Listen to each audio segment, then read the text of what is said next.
여러분과 나눌 말씀은 아모스 3장 3절부터 8절까지 말씀을 보겠습니다. 제가 말씀을 봉독합니다. 두 사람이 뜻이 같지 않은데 어찌 동행하겠으며 사자가 옮긴 것이 없는데 어찌 수풀에서 부르짖겠으며 젊은 사자가 잡은 것이 없는데 어찌 굴에서 소리를 내겠느냐. 덫을 땅에 놓지 않았는데 새가 어찌 거기 치이겠으며 잡힌 것이 없는데 덫이 어찌 땅에서 치겠느냐. 성읍에서 나팔이 울리는데 백성이 어찌 두려워하지 아니하겠으며 여호와의 행하심이 없는데 재앙이 어찌 성읍에 임하겠느냐. 주 여호와께서는 자기 비밀을 그종 선지자들에게 보이지 아니하시고는 결코 행하심이 없으시리라. 사자가 부르짖은즉 누가 두려워하지 아니하겠느냐.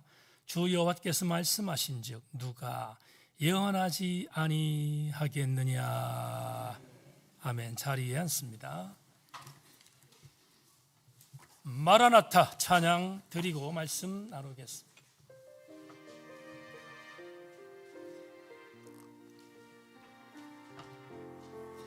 마라나타 주 예수여 어서 오시옵소서.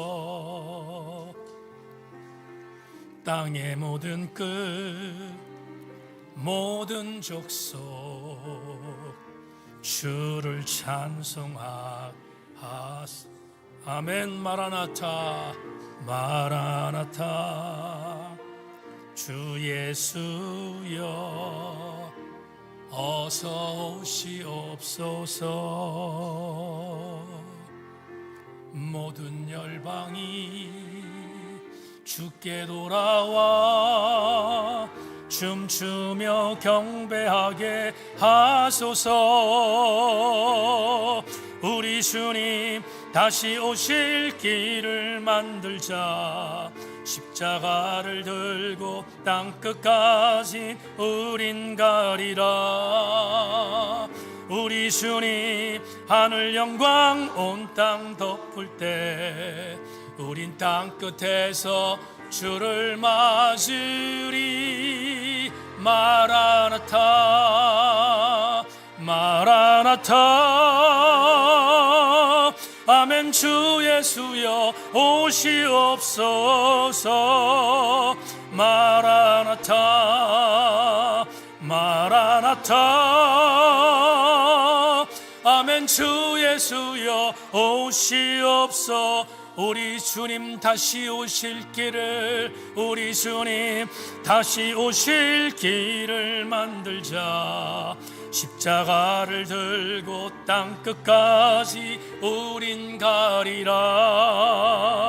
우리 주님 하늘 영광 온 땅 덮을 때 우리 땅끝에서 주를 맞이. 아멘 아멘. 마라나타 마라나타 아멘. 주 예수여 오시옵소서. 마라나타 마라나타 아멘. 주 예수여 오시옵소서. 마라나타 마라나타 마라나타 아멘. 주 예수여 오시옵소서. 마라나타 마라나타 아멘. 주 예수여 오시옵소서. 아멘. 주 예수여 오시옵소서.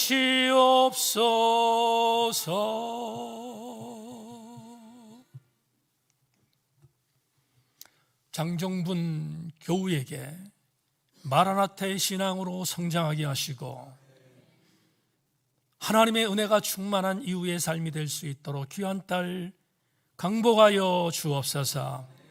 예배하기 위하여 나온 우리 교우들 가슴이 먹먹하고 심장이 건조할 때 오늘 말씀을 선포하겠사오니 주여 은혜로 담비로 채워 주옵소서. 하나님의 은혜가 우리 모든 교우들에게 임하기를 소망하고 예수 그리스도의 이름으로 기도 올리옵나이다. 아멘. 한 번 더 인사합니다. 말씀의 기대를 읽으십시다. 인사하겠습니다. 말씀의 기대를 읽으십시다. 아모스 12번째 강의의 제목으로 책임져야 합니다, 이런 제목 갖고 말씀의 은혜를 나누겠습니다. 오래간만에 염색했습니다. 젊어 보이고 싶어서 염색했습니다. 여러분에게 일이라고 생각해서 염색했는데 여러분 예쁘게 봐주시기를 바랍니다. 두 사람이 아멘 안 해서 다시 한번 말합니다. 오늘 은혜 시간 되기를 주의 이름으로 소망합니다. 정현종 시인이 1992년에 이런 시를 썼습니다. 다른 무기가 없습니다. 마음을 발사합니다. 토마호크 미사일은 떨어지면서 새가 되어 사뿐히 내려앉았습니다. 스커드 미사일은 날아가다가 크게 뉘우쳐 자폭했습니다. 제규어 미사일은 떨어지는 순간 꽃이 되었습니다.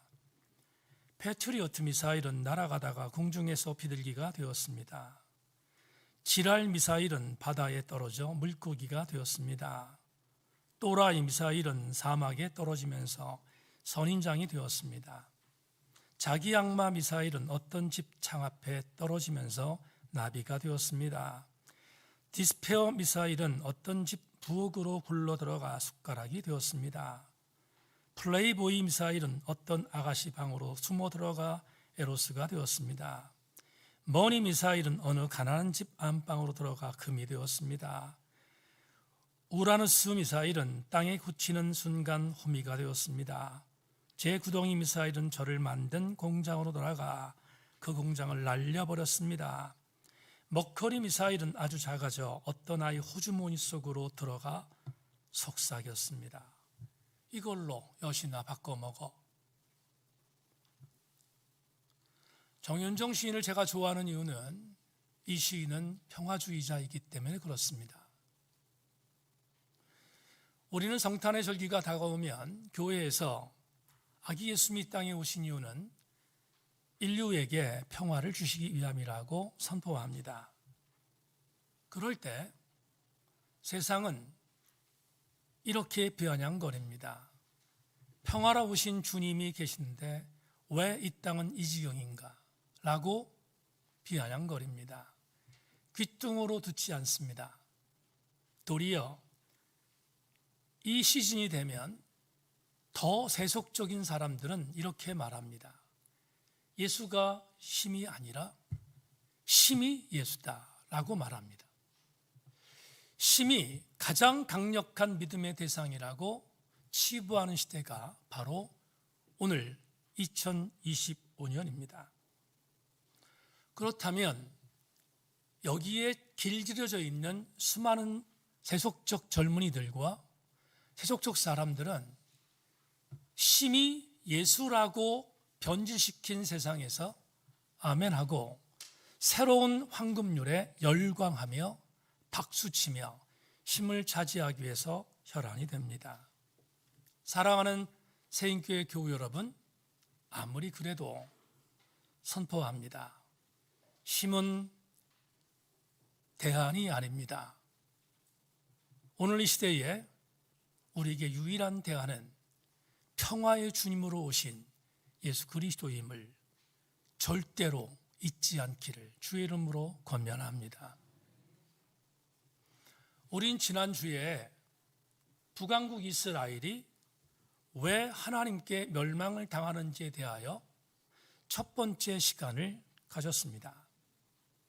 이미 살폈지만 3절 말씀에 나온 것처럼 북왕국 이스라엘을 하나님이 멸할 수밖에 없었던 이유는 생각이 달랐기 때문입니다. 하나님이 원하시는 방향과 정반대의 길로 가고 있었던 이스라엘을 하나님은 치지 않으면 안 되는 상황이었습니다. 다시 말하면 조금 전에 서론에서 말씀드린 것으로 적용한다면 북왕국 이스라엘은 선민 공동체였음에도 불구하고 심히 하나님으로 변질된 집단이 되었습니다. 그래서 하나님은 이스라엘을 치기로 결심하셨습니다. 그렇다면 하나님이 이스라엘을 칠 수밖에 없는 원인은 어디에 있었을까? 왜 이 지경이 되었을까? 질문해 보아야 합니다. 왜 북왕국 이스라엘은 이 지경으로 하나님 앞에 매를 맞을 수밖에 없는 운명이 되었을까? 질문해 보아야 합니다. 우리는 오늘 그 질문의 답을 레마로 답해 보겠습니다. 오늘은 레마를 먼저 보겠습니다. 레마를 보여주십시다. 함께 읽겠습니다. 시작. 예언자가 전한 책임 있는 야훼 신탁에 대해 책임지지 않았기 때문이다. 이제부터 이 레마를 증명해 나가겠습니다. 3절 말씀에서 우린 지난주에 하나님이 이스라엘을 치겠다고 결심한 이유는 뜻이 같지 않았기 때문이다 라고 해석했음을 이미 나누었습니다. 오늘은 이후의 메시지이죠. 4절부터 8절까지 말씀은 이스라엘을 그렇게 치겠다고 결심하신 하나님께서 질문을 던집니다. 자세히 보면 총 8가지 질문인데 나누어 보면 6가지 질문이 먼저이고 나머지 2가지 질문이 이후의 질문입니다. 북왕국 이스라엘을 치겠다고 결심하셨던 하나님이 무슨 질문을 하는지 이걸 어법으로 수사의문문이라고 하는데 수사의문문으로 4절부터 8절까지 말씀에 질문한 내용을 우리가 한번 나눠보겠습니다. 본문 4절로 8절 오늘 전체입니다. 다시 읽겠습니다. 다 같이 시작. 사자가 움킨 것이 없는데 어찌 수풀에서 부르짖겠으며 젊은 사자가 잡은 것이 없는데 어찌 굴에서 소리를 내겠느냐. 덫을 땅에 놓지 않았는데 새가 어찌 거기 치이겠으며 잡힌 것이 없는데 덫이 어찌 땅에서 튀겠느냐. 성읍에서 나팔이 울리는데 백성이 어찌 두려워하지 아니하겠으며 여호와의 행하심이 없는데 재앙이 어찌 성읍에 임하겠느냐. 주 여호와께서는 자기의 비밀을 그종 선지자들에게 보이지 아니하시고는 결코 행하심이 없으시리라. 사자가 부르짖은즉 누가 두려워하지 아니하겠느냐. 주 여호와께서 말씀하신즉 누가 예언하지 아니하겠느냐. 다 같이 아멘. 세부적으로 살피겠습니다. 먼저 하나님께서 북왕국 이스라엘을 심판하겠다고 결심하신 뒤에 6가지 심판의 당위성을 질문합니다. 첫째, 사자가 움킨 것이 없는데 어찌 수풀에서 부르짖겠는가. 둘째, 젊은 사자가 잡은 게 없는데 어찌 굴의 소리를 내겠는가. 셋째, 덫을 땅에 설치하지 않았는데 새가 잡히겠는가. 넷째, 잡힌 것이 없는 것이 어찌 움직이겠는가. 다섯째, 성에 나팔이 울리지 않았는데 백성이 어찌 두려워하겠는가. 여섯째, 야훼 하나님이 움직이지 않는데 성에 재앙이 임하겠는가. 6가지를 질문했습니다. 다시 한 번만 정리합시다. 북왕국 이스라엘을 치겠다고 결심이 서신 하나님은 6가지를 예언자 아모스를 통하여 질문하셨습니다. 이 질문을 여러분 들으셨는데 답이 뭡니까? 답. 아무리 하나님을 떠난 배도하는 집단이라 할지라도 6가지의 질문에 노할 수 없습니다. 전부 다 예스입니다. 그걸 주께서 아시고 북왕국 이스라엘에게 이렇게 질문했습니다. 6가지 질문을 던진다. 이스라엘아 답하라. 본문에 나오지 않지만 그들의 마음속에 예스입니다라고 말할 수밖에 없는 답이 정해져 있습니다.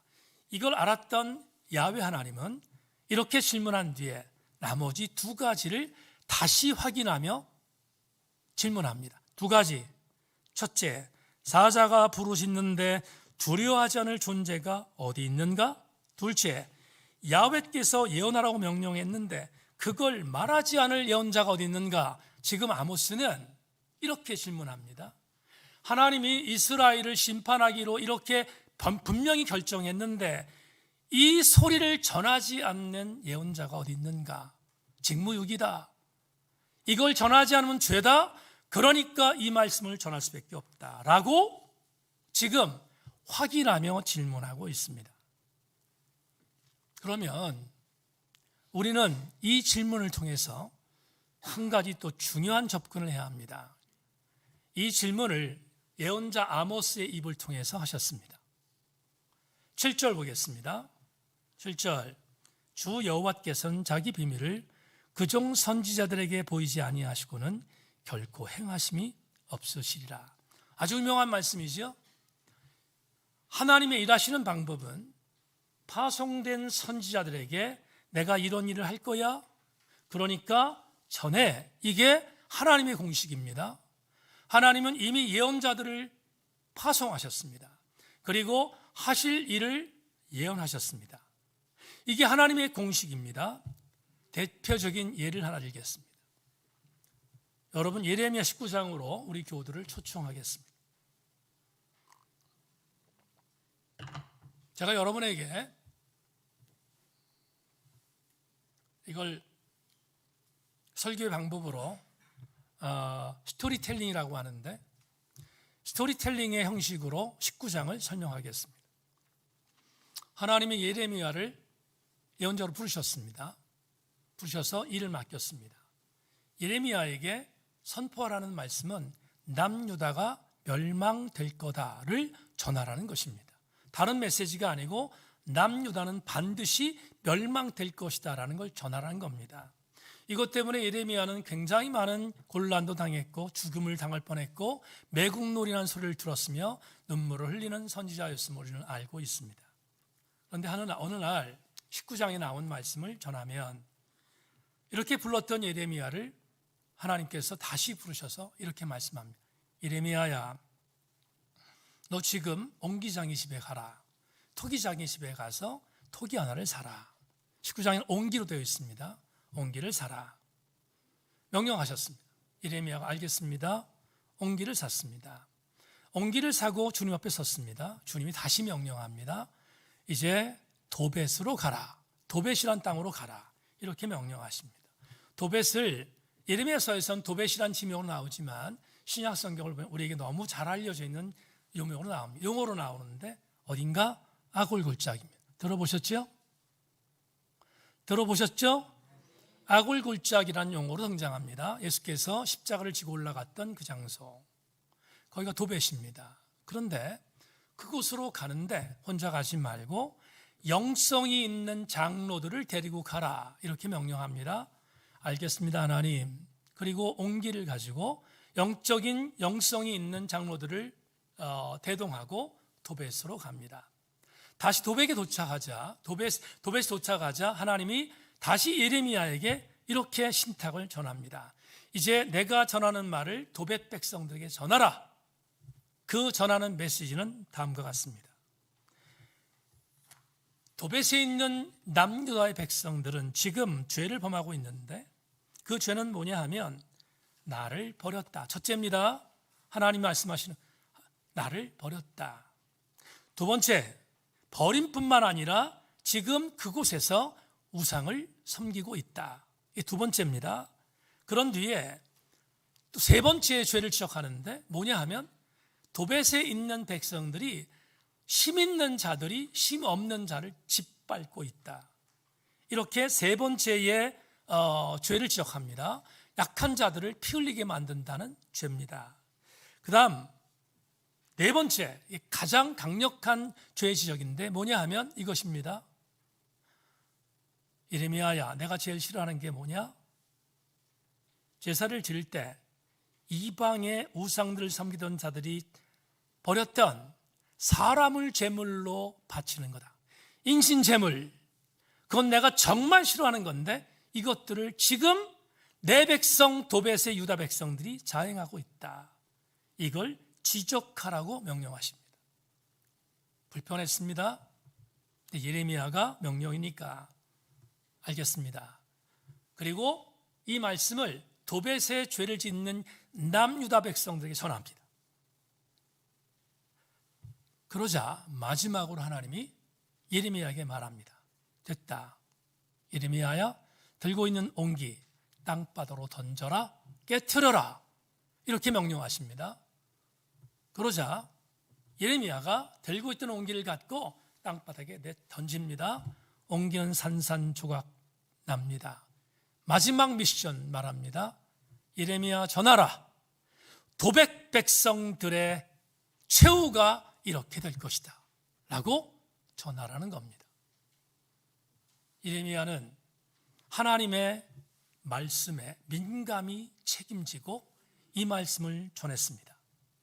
그리고 나서 엄청난 시련을 당합니다.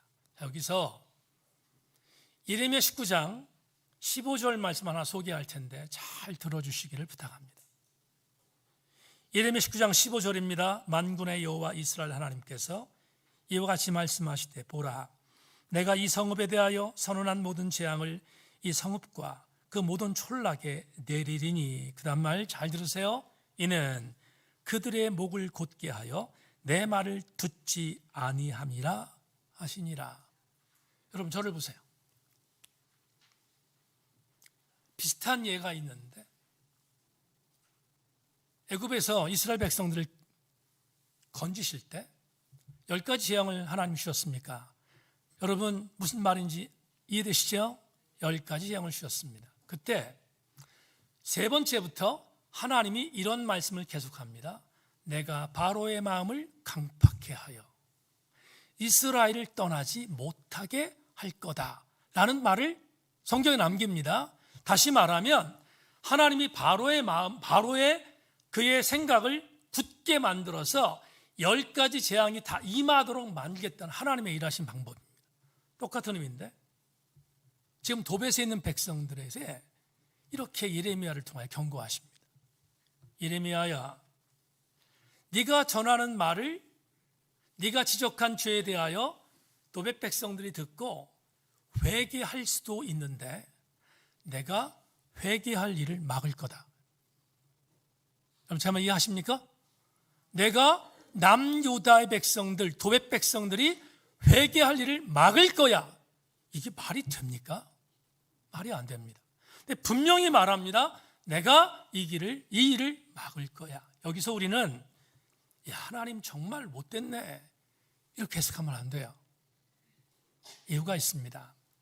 하나님은 지금 대단히 화가 나셨습니다. 화가 나셔서 화를 이제는 시행하겠다라고 생각한 겁니다. 그 배경을 설명할게요. 여러분 예레미야서를 지금 여러분에게 예로 드렸는데 예레미야는 주전 6세기와 주전 5세기를 걸쳐서 주전 6세기 말과 주전 5세기 초에 활동했던 유일한 선지자입니다. 그러니까 세기를 넘어서 유일하게 활동했던 선지자가 바로 뭐예요? 예레미야입니다. 주전 587년에 남유다가 멸망당했으니까 그 메시지를 전하도록 만든 미션을 가진 자가 예레미야였습니다. 그런데 그때 미션이 뭡니까? 남유다는 반드시 멸망할 거다를 전하라는 거예요. 여백이 없습니다. 남유다는 반드시 멸망을 당할 것이다를 전하라는 거예요. 그것 때문에 매국노란 소리를 들으면서 많이 힘들었습니다. 그럼 하나님은 피도 눈물도 없는 분인가? 그렇지 않습니다. 잘 따라오십시오.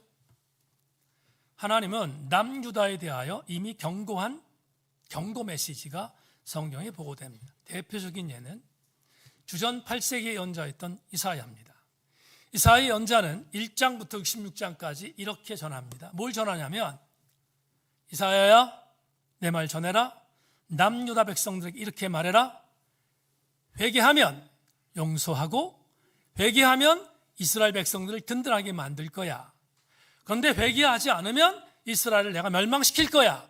우상에 돌아오지 않으면 내가 멸망시킬 거야. 이걸 전하라고 이사야에게 말합니다. 이사야는 성실히 정했습니다. 여러분 제 말 잘 들으셔야 합니다. 이사야는 이렇게 전합니다. 백성들아 들어라. 하나님 나에게 말씀하셨다. 너희들이 하나님의 백성으로 돌아서면 하나님 너를 용서해서 너희를 건강하고 아름다운 이스라엘로 만들겠지만 회개하지 않으면 멸망시킬 거라고 나에게 말씀하셨다. 기회가 있으니까 회개하라 외쳤습니다. 그런데 남유다는 귓등으로 들었습니다. 회개하지 않습니다. 하나님이 기회를 주셨는데 회개하지 않았습니다. 하나님이 속상했을 겁니다. 무려 66장에 걸쳐서 하나님이 그렇게 말씀하셨는데 회개하지 않습니다. 그러자 하나님이 거기서 중단하지 않고 한 사람을 더 들었습니다. 예언자 미가입니다. 미가는 주전 7세기 예언자입니다. 7세기 예언자였던 미가를 들으셔서 미가에게 다시 전하라고 합니다. 예언자 미가야, 남유다 백성들에게 가서 전하라. 죄에 있는데 회개하고 돌아서면 내가 이 백성을 용서할 거야 라고 미가에게 전하고 합니다. 미가는 순종합니다. 전했습니다. 아직도 뭐가 있어요? 기회가 있습니다. 주전 7세기 예언자였던 미가의 예언 속에도 아직도 기회가 있습니다. 그런데 남유다는 다시 귓등으로 듣습니다. 회개하지 않습니다. 하나님 너무 속상했습니다. 어떻게 할까?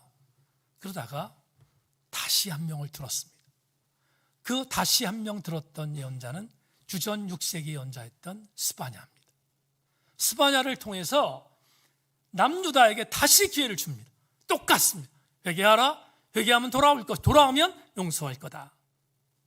그런데 제가 계속 연이어 말합니다. 남유다는 귓등으로 듣습니다. 회개하지 않습니다. 하나님, 할 만큼 하셨습니까? 여러분, 하나님께 여러분 질문해 보세요.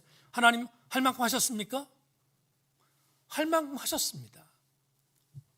듣지 않는 이스라엘 백성들에게 마지막 예언자 예레미야를 부르셔서 말합니다. 예레미야야, 돌아오면 용서할 거다가 아니라 그거 없어졌어요? 이제는 뭐만 전하라? 유다가 멸망할 거다를 전하라는 겁니다.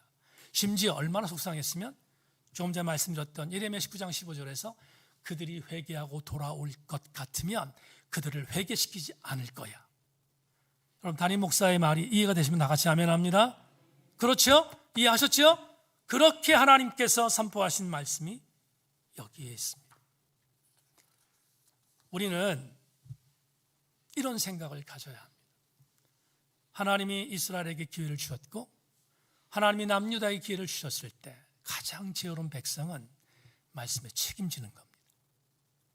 아모스로 다시 들어갑시다. 아모스는 주전 8세기의 예언자였습니다. 아모스는 어느 쪽에 예언했습니까? 남쪽이 아니라 북쪽입니다. 북쪽에게 분명히 예언했습니다. 지금 예언자 아모스를 통해 6가지 질문을 하면서 돌아와야 된다 라고 말했는데 듣지 않았던 이스라엘 백성들을 향해서 결심했습니다. 멸망시킬 것이라고. 아시는 것처럼 주전 720년에 북왕국 이스라엘은 역사의 지도에서 사라졌습니다. 여기서 우리는 이제 오늘 설교에 교훈으로 들어갈 수 있을 것 같습니다. 오늘 대림절 4번째 주일입니다. 새인교 성도 여러분, 예레미야에게 계속해서 말씀하셨던 것처럼, 스바냐에게 계속해서 말씀하셨던 것처럼, 미가와 이사야에게 계속 말씀하셨던 것처럼, 아모스에게 계속 말씀하셨던 것처럼 하나님은 오늘 우리에게도 말씀하십니다. 그럴 때 우리가 반응하는 가장 중요한 반응은 하나님이 말씀하신 그 말씀에 민감하게 책임지는 것입니다. 그것이 우리가 그리스도인으로 살아가는 중요한 영적 교훈입니다. 제가 주일이 되기 전에 몇몇 분들한테 이 본문 원고를 먼저 보냅니다. 권민숙 권사님과 이임수 집사님에게 이 원고를 보내고, 그리고 제 설교를 기다리고 있는 타지에 있는 권사님들에게 이 설교 원고를 보냅니다. 그런데 그렇게 보낸 이 오늘 여러분에게 지금 이 설교하고 있는 이 본문을 받은 한 지체가 제게 문자를 보냈습니다. 어떤 문자를 보냈냐면 이런 문자를 보냈습니다. 목사님 설교 원고에 어떻게 이 지경이 되었을까라는 이 말에 가슴이 철렁 내려앉습니다. 그리고 깨닫습니다. 저도 매우 많이 이런 부분에 있어서 정말 많이 부족한데 오늘 목사님이 보내준 설교 원고에 가슴이 철렁 내려앉습니다. 정말 잘 살아보겠습니다 라는 문자를 보냈습니다. 교우 여러분, 하나님이 시문초마다 주시는 말씀이 있으면 그 말씀에 민감하게 반응하고 책임져 주시기를 주의 이름으로 권면합니다. 이건 우리에게 주어진 미션입니다. 11월 15일 날 아침 묵상을 했습니다. 11월 15일 아침 묵상은 에스겔 예언서에 담겨있는 한 구절입니다. 에스겔 10장 18절 이렇게 기록되어 있습니다. 여호와 영광이 성전 문지방을 떠나서 그룹들 위에 머무르니, 이 한 구절이 그날 제게 울림으로 왔습니다. 그래서 이 말씀을 묵상한 뒤에 이렇게 묵상글을 썼습니다. 에스겔 예언서에 기록된 내용 중에 가장 가슴을 아프게 하는 대목이 오늘 성서 일과다. 야훼의 처소는 예루살렘 성전이었다. 적어도 성전 종교 시절엔 그랬다. 후에 야훼는 무소부지하시며 어디든 계시든 하나님의 속성으로 발전되지만 성전 시절에는 그랬다. 예언서 에스겔 오늘 성서 일과를 접하다 보면 무슨 일인지 확실하게 아는 야훼 하나님의 이동이 묘사된다. 야훼께서 예루살렘 성전을 떠나시는 장면이다. 당신의 집을 떠나 이동하시는 주님의 마음을 담아본다. 도무지 계실 수 없었던 예루살렘의 영적 상태가 어떠했는지를 충분히 가늠하게 하는 장면이다. 이 땅 대한민국이 약 5만 개 정도의 교회가 있다고 추론한다.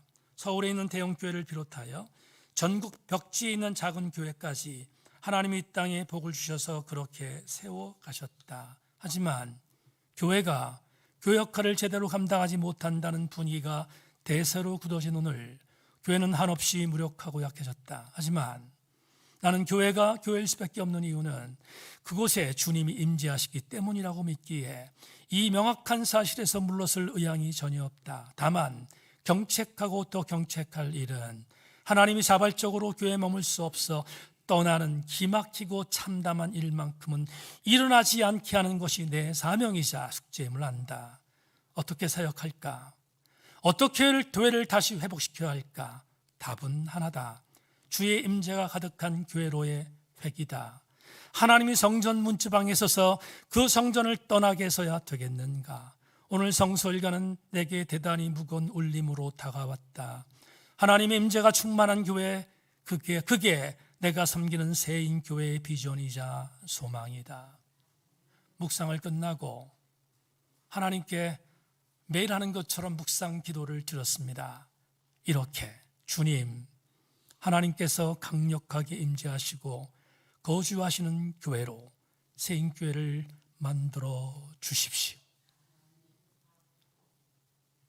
인간은 악합니다. 인간이 악한 이유는 사회학자 토마스 홉스의 말대로 호모 호미니 루푸스, 인간은 인간에 대하여 늑대라는 말이 정확하게 맞아질 정도로 인간은 원죄와 자범죄로 인하여 악합니다. 악한 인간의 자화상. 여러분, 제가 지난주 읽었던 시편 시를 통해서 반칠한 시인의 시어를 소개했습니다. 인간이 어느 정도로 악한지 보실까요? 사람이 꽃보다 아름다워 사람이 노래하자 제초제가 씩 웃는다. 여러분, 반칠한 시인의 이 시어가 무엇을 의미합니까?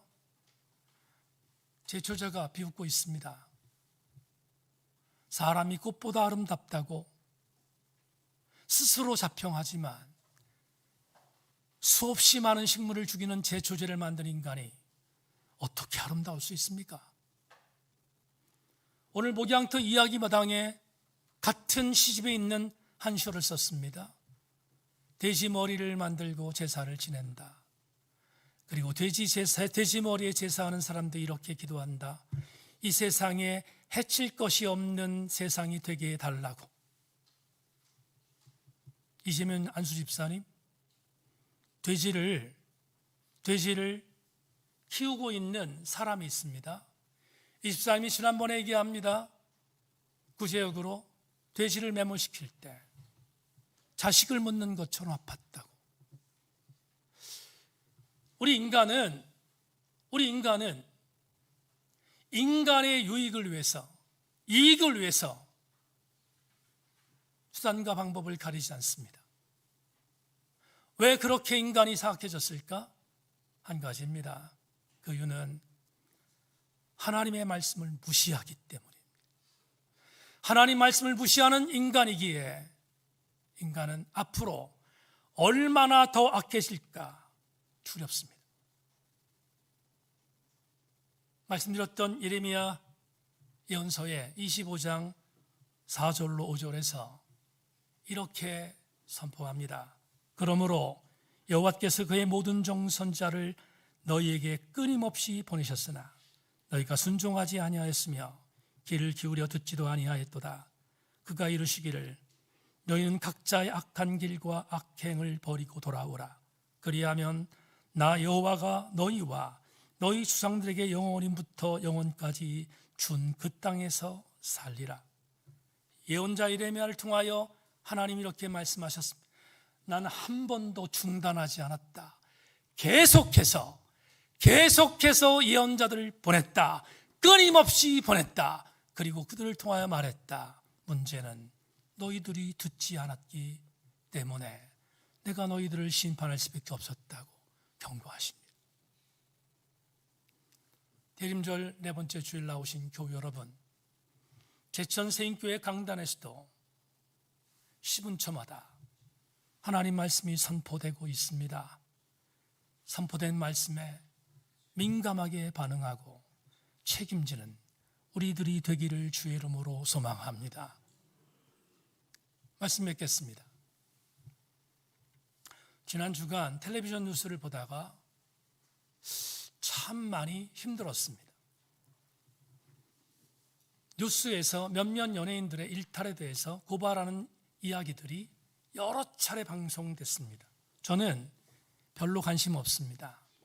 제가 연예인들에 대하여 관심 갖는 게 없으니까 별로 관심 없습니다. 그런데 계속해서 뉴스를 통해 나오는 얘기를 들어보니까 피곤해졌습니다. 그들의 진위가 무엇인지는 저는 모릅니다. 그게 정치적인 역학구도로 이루어진 건지 아니면 개인의 일탈인지 저는 별로 중요하게 여기지 않습니다. 한 가지 분명한 사실은 피곤하다는 것입니다. 그런데 제가 다시 질문합니다. 왜 이 지경이 되었을까? 오늘 2025년 12월 21일 우리가 살고 있는 대한민국이 왜 이 지경이 되었을까? 이유는 한 가지입니다. 말씀을 무시하기 때문입니다. 바랍니다. 앞으로 보겠지만 아모스 8장을 강의할 때 아모스가 하나님의 신탁을 이렇게 전했습니다. 주 여호와의 말씀이니라. 보라, 날이 이를지라. 내가 기근을 땅에 보내리니 양식이 없어 주림이 아니며 물이 없어 가람이 아니요 여호와의 말씀을 듣지 못한 기갈이라. 사람이 이 바다에서 저 바다까지 북쪽에서 동쪽까지 비틀거리며 여호와의 말씀을 구하려고 돌아다녀도 얻지 못하리니 그날에 아름다운 처녀와 젊은 남자가 다 갈아여 쓰러지리라. 사마리아의 죄된 우상을 두고 맹세하여 이르기를 다나 내 신들이 살아있음을 두고 맹세하노라 하거나 브엘세바가 위하는 것이 살아있음을 두고 맹세하노라 하는 사람은 엎드려지고 다시 일어나지 못하리라. 교우 여러분, 우리의 최고의 비극은 말씀의 기갈로 인한 굶주림입니다. 제천 세인교회 성도들 말씀에 민감하게 반응하고 그리고 민감하게 책임지기를 주님의 이름으로 소망합니다. 오늘 일부 기도를 맡았던 김지한 집사가 기도의 내용 중에 이런 기도를 드렸습니다. 가슴이 뜨거워졌습니다. 하나님, 내가 예수 그리스도를 믿는 데 있어서 조건이 없습니다. 난 우리 교회 교우들이 정말 아름다운 교우들이 되기를 소망합니다. 말씀에 민감히 반응하고 말씀에 책임지는 우리 교우들 전체가 되기를 주님의 이름으로 축원합니다.